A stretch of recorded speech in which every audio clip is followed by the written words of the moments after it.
তবে একটা কথা বলি ভাইজান, একটু কথা বলেন।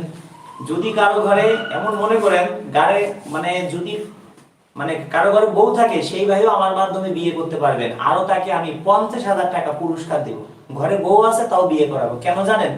অনেকে আছি আমরা সুন্দরী বউ পেয়ে মা বাবাকে কষ্ট দিই, সুন্দরী বউ পেয়ে আমরা মা বাবাকে ভুলে যাই। কি আর হইলো? থাক থাক, আলামিন যাচ্ছে। অনেকে আছে দর্শক বন্ধুরা, আমরা সুন্দরী বউ পেয়ে মা বাবাকে ভুলে যাই। কখনো কি একটা বার ভেবে দেখেছেন আপনার মা বাবা যদি পৃথিবী ছেড়ে চলে যায়, জীবনে আর আপনি পাবেন না। আপনার বউ চলে যাবে, সকালে আপনি আসবেন, বিকেলের মধ্যে বিয়ে করতে পারবেন। আমার মতো রাজু খানে বাংলাদেশে অভাব নাই, পাবেন। কিন্তু আপনার মা বাবা চলে গেলে জীবনে পাবেন না। যদি এটা মনে করেন যে না আমার বউ আমাকে বেশি ভালোবাসে, এই বউ চলে গেলে আর পাবো না, তাহলে আজকে আমার একটা কথা কাজে লাগাবেন। বাড়িতে গিয়ে বলবেন আপনার বউকে যে আমার দুইটা কিডনি ড্যামেজ হয়ে গেছে, একটা তুমি দাও, কিছুদিন আমার তো বাঁচি।